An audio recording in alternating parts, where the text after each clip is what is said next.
मुद्दा ऐका की मी 74 साली डेअरी काढली जरा ऐकून घ्या. विषय तपशिलातला आहे, तुम्ही सगळ्यात लक्ष द्या. आणि बेंगलोरला जाऊन 75 साली गाई आल्या त्यावेळेला ₹1.5 ₹1.50 1 लिटर गाईच्या दुधाचा दर होता. आणि त्यावेळेला 40 पैसे डिझेल होतं आणि 70 पैसे पेट्रोल होतं. म्हणजे 1 लिटर गाईचं दूध विकल्यावर, तुम्ही महिला मंडळी लक्ष द्या, 1 लिटर गाईचं दूध विकल्यावर 3 लिटर डिझेल येत होतं. आज काय झालंय, त्यावेळेला आपण उत्तम शेती म्हणत होतो का, तर 1 लिटर गाईचं दूध दिल्यावर 3 लिटर डिझेल येत होतं. आज आता 3 लिटर गाईचं दूध विकल्यावर 1 लिटर डिझेल येत. आमचं म्हणणं तुम्हाला 110 रुपये द्या असं नाही आहे. आमचं म्हणणं तुम्ही डिझेल स्वस्त करा. आज डिझेलची किंमत किती आहे? पेट्रोलची आणि डिझेलची रिफायनरीमध्ये शुद्धीकरण केल्यानंतरची किंमत 30 रुपये आहे. त्याच्यावर सरकारने एवढे टॅक्सेस लावले. आणि टॅक्सेस कशाला? आमदार खासदार यांच्या मेजासीसाठी पगार, त्यांच्या गाड्या, त्यांच्या पेन्शनी, त्यांचे 7व्या वेतनाप्रमाणे पगार, म्हणजे या सगळ्यासाठी आम्ही एवढे कर भरायचे. आणि आम्ही तयार केलेल्या मालाला, पेट्रोल डिझेलला तुलना आम्ही डिझेलचे भाव मागतो. म्हणजे डिझेलचे भाव सरकारने 30 रुपये केले तर आम्ही 30 रुपयाला दूध द्यायला तयार आहे ना. पेट्रोल 40 रुपये करा, आम्ही मशीन दूध 40 रुपयाला दिले. पण आमच्या किमती वाढून द्यायच्या नाही. केवळ डिझेल पेट्रोल पुरतं नाही आहे हा विषय. तर आज सळीचे भाव घ्या, सिमेंटचे भाव घ्या, वह्या पुस्तकाचे घ्या, औषधासाठी किती खर्च आहे. परवा माझी दाढ दुखायला लागली, डॉक्टर म्हणले केली, मग काढायला पाहिजे म्हणलं, काढा म्हटलं तरी गोळ्या 4 दिवसांनी दिल्या, 4 दिवसांनी या म्हणले. सगळं बिल माझं झालं 1500 रुपये. दाढ पण घेतली आणि वर 1500 रुपये पण घेतले. म्हणजे हा जो खर्च आहे, हा जर शेतीमालाचे भाव नाही मागायचे तर मग द्यायचा कुठून? आत्महत्या होतात ते यामुळे होतात. शेतकऱ्यांनी तयार केलेल्या मालाला, मग गहू असेल, बिस्किट केवढ्याला आणि गहू केवढ्याला?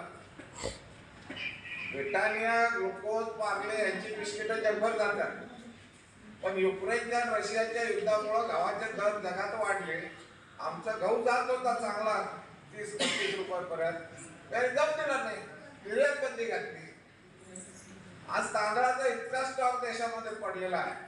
तेलंगणा असेल, आंध्र प्रदेश असेल, तामिळनाडू असेल, केरळ असेल, महाराष्ट्राचे बॉर्डर आहेत सगळा. जिथं म्हणून समुद्रकाठाला भाताशिवाय दुसरं पीक येत नाही. म्हणून सगळ्यांना आपल्याला माहिती आहे, कोकणात तुम्ही गेलेले आहेत. मग या सगळ्या भाताचा आज इतका स्टॉक पडलाय, निर्यात बंद आहे आणि सरकार हमी भावाने खरेदी पण करत नाही. माझं तर भाताकडे बघत बसायचं का? गरजा कशा भागवायच्या?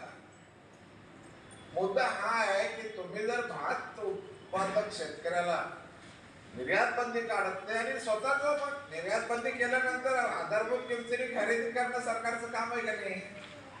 मग का करत नाही?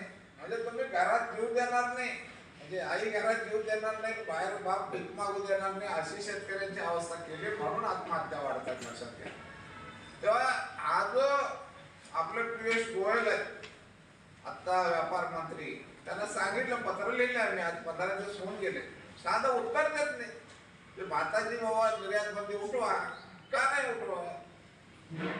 या सगळ्या गोष्टी ज्या आहेत त्या शेतकरी आत्महत्याला कारणीभूत आहेत. आणि म्हणून आम्ही तुलनात्मक दृष्ट्या तुम्ही शेतीमालाचे भाव आणि औद्योगिक मालाचे भाव याच्यामध्ये कुठंतरी समन्वय साधा.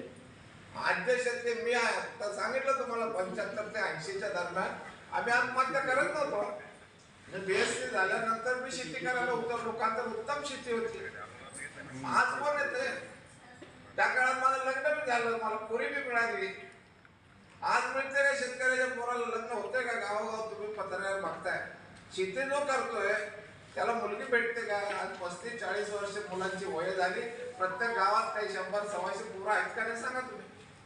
हा प्रश्न जटिल नाही का? तर याचं जर उत्तर तुम्हाला काढायचं असेल तर या सगळ्या राज्यकर्त्यांना या भाषेतच बोलायला लागेल तुम्हाला हे नाही जमत, हे मला पण माहिती आहे का, मी तुमच्या मताशी सहमत आहे, पण सरकारने हे कमीच केलं पाहिजे.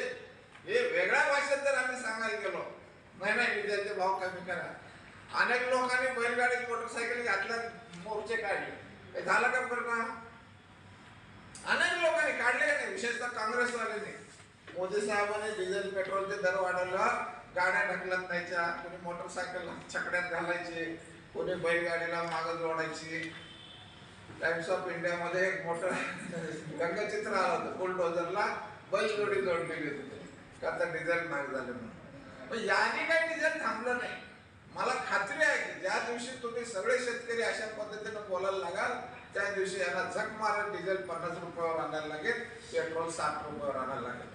आणि तेवढं आम्हाला दुधात द्यायला त्यांना परवडतं. आज इथं आता शिवाजीराव निलंगेकर कंपनीचा अहवाल आहे आपल्याकडे, म्हशीच्या दुधाचा उत्पादन खर्च त्यांनी काढून दिलेला आहे. आज तुमच्या सोलापूर जिल्ह्याच्या दूध विकास अधिकाऱ्याचं आपल्याकडे पत्र आहे. म्हशीच्या दुधाचा त्यांनी 95 रुपये 35 पैसे उत्पादन खर्च, 95 रुपये 35 पैसे दिला आहे. आणि त्याच्यात जर 15-20% नफा घातला तर कुठे जाते मग? 110 होतं का नाही? आम्ही असं मागितलं नाही, आम्ही हे पुरावे आमच्या जवळ ठेवल्यात. गाईच्या दुधाचं किती 69 आहे ना, 62 रुपये. तर त्याच्यावर तुम्ही 50% नफा घाला, किती होतं बघा. काय चुकीची मागणी आहे आमची? उत्पादन खर्च द्यायचाच नाही हे जर सरकारने ठरवलं असेल, आणि जनतेने पण जर का त्याचा शेतकऱ्याला फुकटच खायचं ठरवलं असेल, तर शेतकऱ्याला मारण्याशिवाय घटना दर नाही. आणि ऐकत नाही म्हणून 9 ऑगस्ट क्रांती दिन, या क्रांती दिनी आम्ही पुण्याला महसूल आयुक्त कार्यालयात, तिथं ज्याला काउन्सिल हॉल म्हणतात किंवा जुनं विधान भवन पुण्यातलं, त्या बिल्डिंगवर एक मोठा ट्रॅक्टर मोर्चा, मग बैलगाड्या असतील, त्याच्यात जनावर असतील, माणसं, स्त्रिया, पुरुष, मुलं, सगळे विद्यार्थी जे आज तिथं पुण्यामध्ये लाखोच्या संख्येने IPS MPSC करायला बसलेले आहेत. परंतु त्यांना आता बघितलं तर खेडकर बाईने कशा पद्धतीने IAS झालेले आहेत. म्हणजे शिक्षणाचा सुद्धा आता कसा बाजार चाललेला आहे, त्याचं उभं घेण्यासारख्या गोष्टी चालतात. कायदा सुव्यवस्थेच्या बाबतीत पुण्यासारख्या ससून हॉस्पिटलमधला ड्रगचा व्यवहार चालतोय. म्हणजे कुठं म्हणून आता आम्ही टीका करायच्या. तेव्हा जे काही आम्ही धोरण आखलेलं आहे की 9 तारखेला शेतकरी संघटना आणि भारतीय जवान किसान पार्टी यांच्या संयुक्त विद्यमाने 9 ऑगस्ट क्रांती दिनी पुण्याला संयुक्त मोर्चा काढणार आहोत आणि लाखोच्या संख्येने तिथं शेतकरी उपस्थित करणार आहोत. त्याचं निमंत्रण उस्मानाबादच्या कार्यकर्त्यांना सगळ्यांना द्यायला, सगळ्या जवानांना त्याची माहिती द्यायला आम्ही आलेलो. आणि हे जे काही आज आम्ही दौरा सुरू केलेला आहे तो काही आता फक्त उस्मानाबाद पुरता नाही, पुणे जिल्ह्यात झाला. 19 तारखेला आम्ही निवेदन दिलं महसूल आयुक्ताला.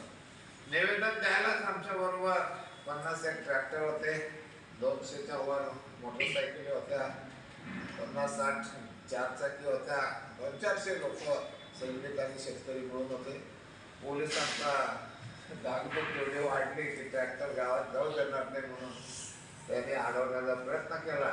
पण आम्ही असे काही हिरेला पेटलेलो होतो, त्यामुळं त्यांना शेवटी अगदी मुंबईपर्यंत चर्चा करून ट्रॅक्टर आम्ही घेऊन जाणार म्हणजे जाणार म्हटलं, आम्ही असं मागं जाणार नाही. तेव्हा 1 वाजल्यापासून जे आमचा वाट चालू होता तर शेवटी 3:30 वाजता त्यांनी आम्हाला परवानगी दिली आणि विजयी होऊनच आम्ही ते सर्व पुण्यामध्ये ट्रॅक्टर राहिले. सांगायचा मुद्दा असा आहे की आज मरता क्या नाही करता या न्यायाने आपल्याला आता या आंदोलनात उतरायचं आणि त्यासाठी आम्ही आता सगळीकडं गावोगाव फिरतो. आमच्या मागण्या दुसऱ्या काही मागत नाही. आम्ही वेगळ्या जरी मागण्या केल्या असल्या तरी भारत सरकारने खुली अर्थव्यवस्था स्वीकारली. खुली अर्थव्यवस्था स्वीकारल्यानंतर पुन्हा तुम्ही निर्यात बंदी घालता, हे कुठल्या कायद्यात बसते? म्हणजे या सगळ्या बेकायदेशीर वागणाऱ्या राज्यकर्त्यांना धडा शिकवण्यासाठी 9 ऑगस्टचा क्रांती दिनीचा कार्यक्रम आम्ही ठेवलेला आहे. त्याच्यामध्ये विविध मागण्यांच्या तपशिलात जात नाही, त्याचं पोस्टर आपल्या हातात दिलेलं आहे. तेव्हा तुमच्या लोकप्रिय वर्तमानपत्रातून आमच्या मोर्चाला प्रसिद्धी द्यावी यासाठी आज आम्ही पत्रकार परिषद घेतलेली आहे. त्या परिषदेचा हेतू आणि तुम्हाला आमच्या मागण्या दिलेल्या आहेत त्या तुम्ही तुमच्या वर्तमानपत्रातून प्रसिद्ध कराव्यात ही माझी विनंती आहे. धन्यवाद.